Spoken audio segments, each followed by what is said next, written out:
In the name of the Father, the Son, the Holy Spirit. Amen. Our Father, who art in heaven, hallowed be thy name, thy kingdom come, thy will be done, on earth as it is in heaven. Give us this day our daily bread, and forgive us our trespasses, as we forgive those who trespass against us.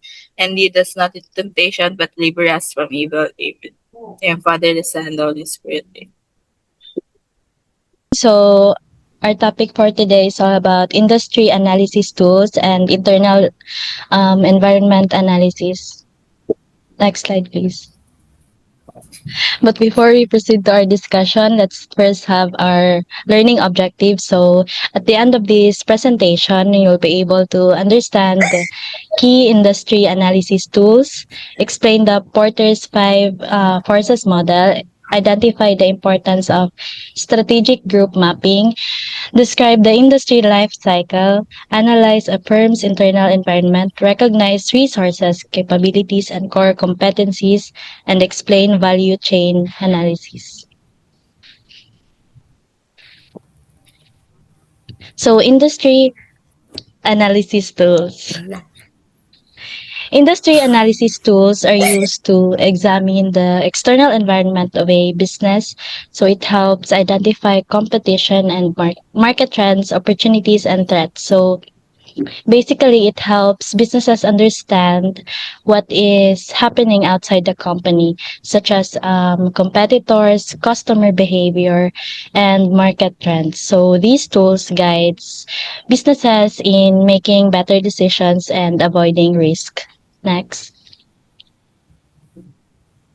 it's the Porter's five forces model. So the Porter's five forces model is a tool used to analyze the level of competition within an industry and determine its profitability. So it is developed by Michael Porter. So this helps businesses analyze how competitive an industry is and if it can be profitable. It was developed by Michael Porter. So these are the five forces model. Wait. First is the threat of new entrants. So this refers to how easy or difficult it is for new businesses to enter the market. Next is a threat of substitute. So this refers to other products that can replace your product. Third is bargaining power of buyers. So this shows how much power customers have to influence prices and choices. Fourth is bargaining power of suppliers. So this refers to how much control suppliers have over price and supplies. Lastly is the rivalry among existing competitors. So this is the level of the competition among businesses already in the market. Next slide.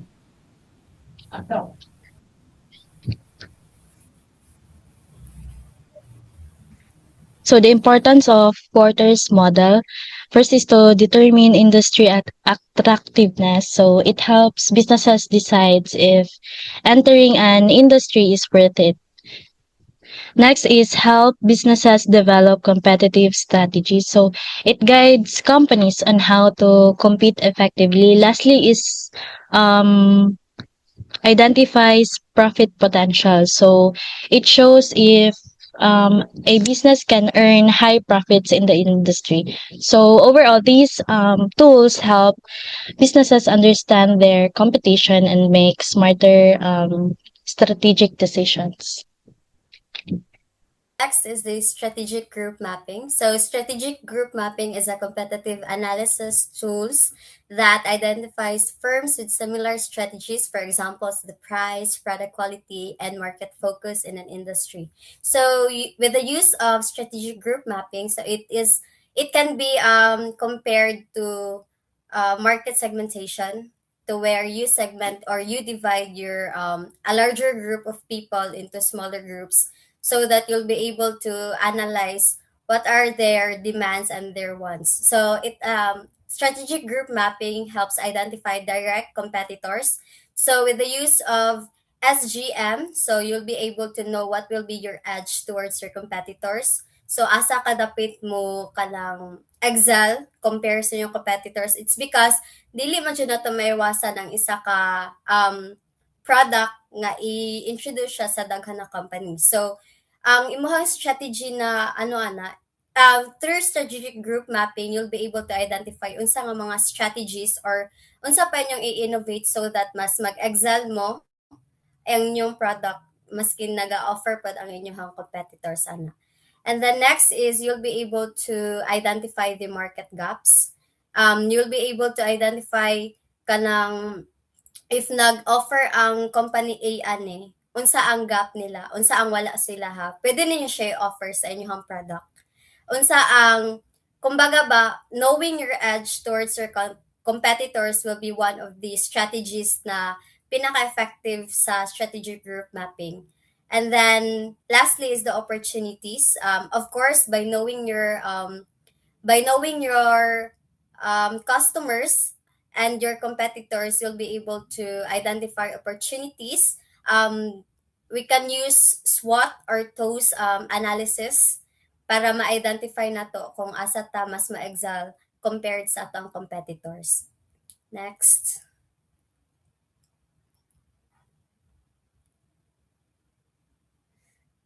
So, ang strategic group mapping may look like this. So, I know nga familiar tano with Ansoff matrix katong gidiscuss ni Sir MJ sa toa.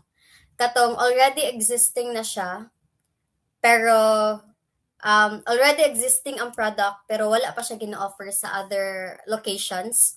Pero ang diri man good is kato ganing mura jud din siya og market segmentation, naka-base siya sa social class. So sa mid-range brands, kuan siya, mura siya katong high quality pero iyahang prices is kanang affordable lang. Mao na siya ang mga mid-range brands or katong mga under siya sa social class nga dili pod siya low class, dili pod siya kanang high class. Murag na lang siya sa middle ba. Kanang makapalit ka if you wanted, pero dili kanang something required sa mo ha. Whereas ang katong budget brands are those convenient needs, katong mga daily needs yun, mga clothing, mga food, water, shelter, and everything. Then the luxury brands is katong mga ang target market sa luxury brands are those high class na jud siya. Katong mga dato na jud naka-base siya sa iyang occupation kay CEO siya. Sila ang mga target market anin luxury brands. Ang value brands is mura po siya og mid-range brands pero ang value brands is more on target sila katong I don't know if naka-remember mo atong value-based cost. Naga-cost sila based sa value sa isa ka product.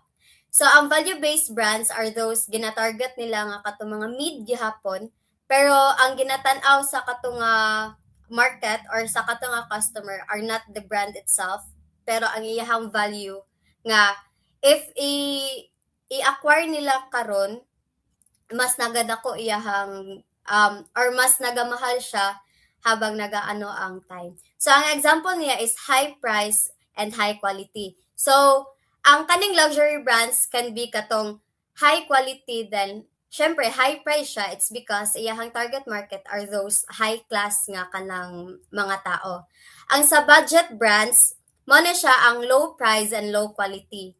Of course, naadtay ka ng mga kanang kailangan nato siya iangkop kumbaga sa kanang imuhang target market. So, naay kanang since baratuhon man siya no, dili ta mag-expect pod na kanang kuan iyang brand, ayang quality gani nindot. Ang mid-range brand is kuan siya, high quality pero low price siya. Whereas ang value brands is low quality and low price siya. I think na-discuss naman nato atong dati, di ba?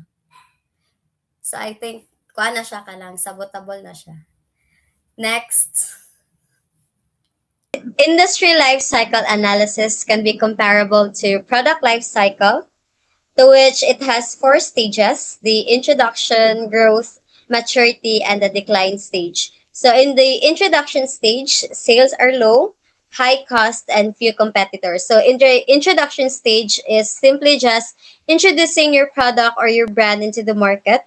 So it is very normal that your sales are still low. It's because you are just new in the market. But despite that, your sales are low, the cost will be high. It's because you'll be investing more on the strategies, on what are the strategies you'll be innovating so that your product will be makaabot siya sa imuhang target market jud. So, of course, since introduction stage pa lang man siya, gamay pa lang imuhang competitor. And then next to that stage is the growth. Of course, since the introduction stage is na-know na mo sa mass or sa inyong market, so ang inyong sales ana is nagataas siya or naga-increase siya. And then, of course, since daghan na nakaila sa inyong brand or sa inyong product, magkaroon na mo og kanang competitor, and then nag-rise na inyong profit.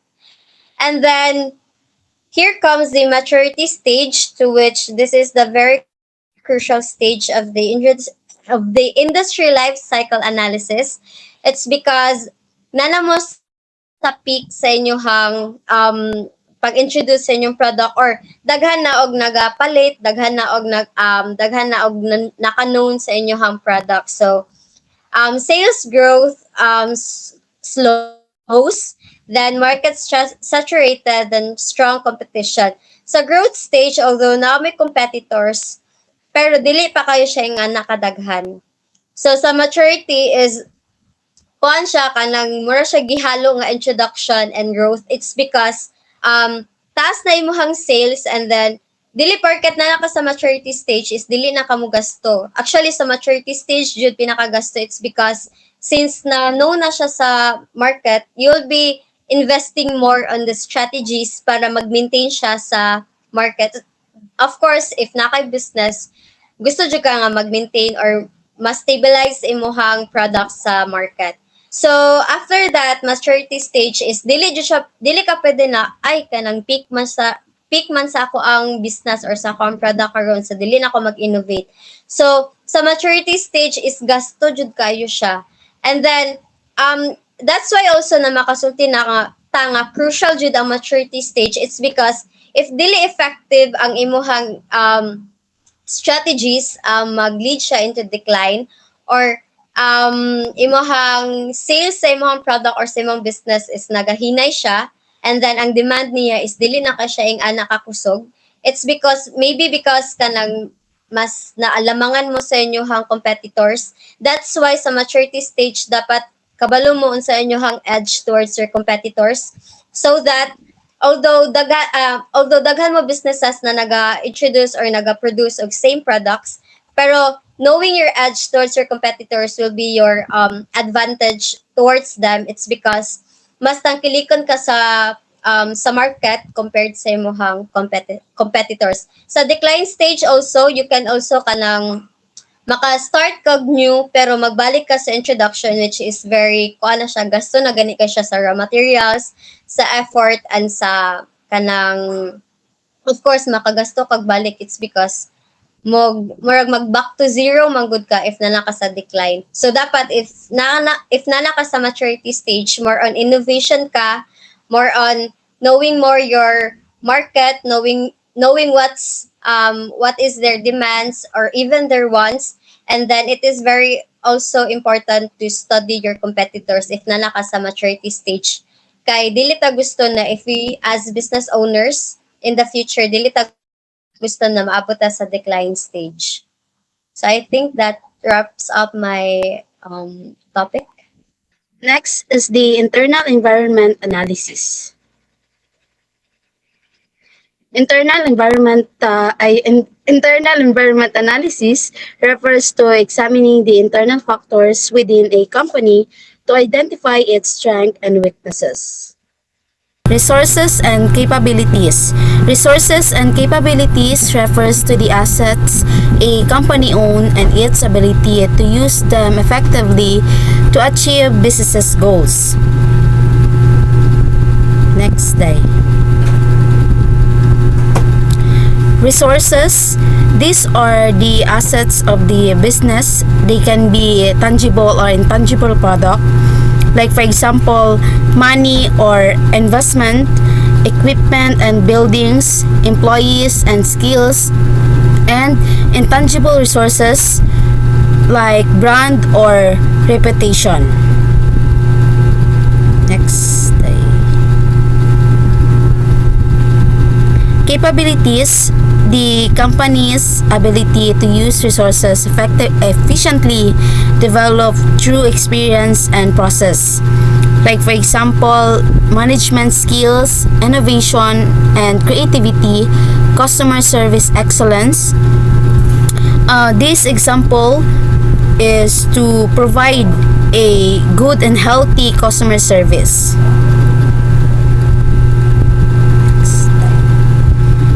Key idea.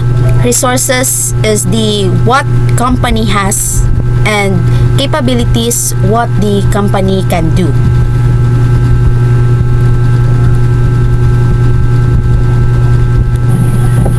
So core competencies. Core competencies are the main strength or capability that a company does better than its competitors. These are not just ordinary skills, they are unique, hard to copy, and variable, helping the business success and stand out in the market. These are the example. Strong brand reputation. This means customer trust and recognize the company. Well-known and trust brands attract more buyers and build loyalty. Advanced technology or innovation. The company use modern tools, systems, or creative ideas to improve products or services, making them better than competitors. Excellent customer service. The company treats customers well, solve problems quickly, and create a positive experience which encourage repeat businesses. Efficient operations. The company runs its processes smoothly with less waste, lower costs, and fast service, increase productivity and profit. Next is value chain. The value chain is a framework used to analyze the different activities business perform to create a value for our customers and gain competitive advantage. Primary activity. Our primary activity is product, turns raw materials into finished product. Marketing and sales, promote and selling products. Service, providing after sales support. Support activity, human resource, technology development, and procurement. Goals. Improve in efficient and creative value.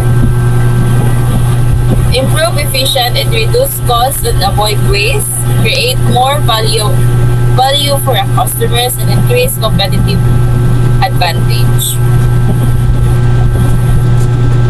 Conclusion. Industry analysis helps understanding external factors. Internal analysis focus on a company's strength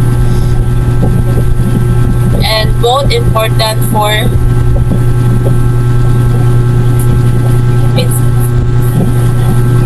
strategic success. What is the importance of core competencies?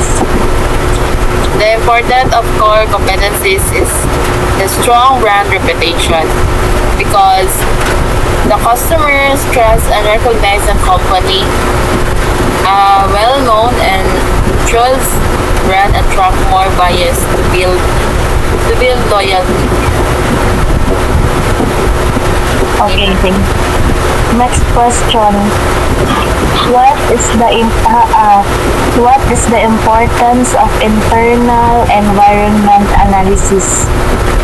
To identify the company's strength and know how it can gain an advantages of the competitors. Okay, thank you. Ikaw na, Marge. Si Marge. Pero,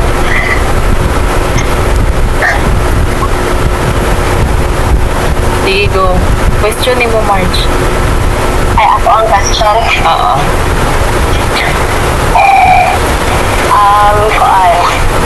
Katong, why is it both the internal analysis and the external factors both important to achieve the success of a company or a business? So, the important ay both important siya because of the if wala nang duha is dili ma-run ang company of success ma-success ang company if wala nang duha ka internal o external kay so nila pagpadagan og company if wala sila yung mga kuan sila mga businesses silang client or anything na kana mas step by step nila kung silang buhat dun para mas success silang company. Okay na, Marge. Yes. Second question.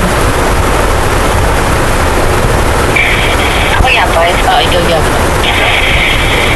Okay, katong kay Erica. If internal factor lang ang gamitin sa isa ka company, do you think mag-success na siya? Dili kay if wala si internal or kung wala silang duha is dili mo grow ang business or dili mo success ang usa ka business. Walang. Kay Tonet is sa industry analysis tool unsa ang pinaka-important dito. Ang overall industry analysis tools is important kay it helps businesses to understand what is happening outside the company. So, ma-identify niya and also ma-understand niya what is happening outside the company such as competitors, the behavior of the customer, and what are the market trends. So these tools guides businesses in making better decisions and avoiding risk.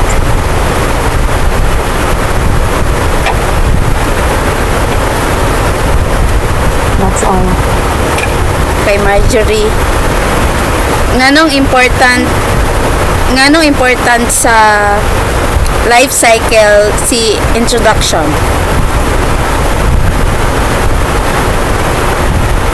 So, as mentioned sa katong discussion kaganiha na katong 4 stages is important siya. It's because it will serve as the pillars of businesses para matrack lang niya kung unsa ang iyahang position sa imong product or businesses sa market. So, ang introduction mong good is for on pag-introduce na siya sa imong product. And though ang maturity is the very crucial or key aspect na pinaka-important sa cycle, pero ang introduction is magsugod ang tanan. Okay na to, Erica. Okay, thank you. So ako kay Marge Diapon, what does the industry life cycle analysis examine over time? So the industry life cycle examines as mentioned na same kato kay Erica, kung unsa you'll be able to track down kung unsa na ang position sa imong business or sa imong product within the market. And through the industry life cycle also, you'll be able to track down or it will serve as the systematic process kung asa ka dapit mas mag-innovate or asa dapit ang mas magawas ka kwarta para to think of strategies na magstay longer ang ang shelf life sa imuhang product or business sa market. Through industry life cycle, Magudis, you'll be able to target your customers' demand and even their wants. And also, through industry life cycle, you'll be able to study your competitors, and by that you'll be able now to acknowledge what will be your edge or advantages towards your competitors. Okay, second is what might happen if a company ignore its industry life cycle stage? So, the industry life cycle, as mentioned, serves as the four pillars or pillars of a businesses. So, if the business owners ignores one of its cycle, then I don't think mag-work siya. Ay, nasa possibility na mag-work ang imuhang product sa isa ka market, pero dili siya ingana ka na magdugay. It's because naay ka ng isa ka cycle na imuhang gibaliwala. Dili magugmura siya og domino effect ba nga if wala ang isa is dili maka-work or dili ka proceed sa isa ka stage if dili ka mo agi aning stage. Okay, thank you, Marge. Okay na ka.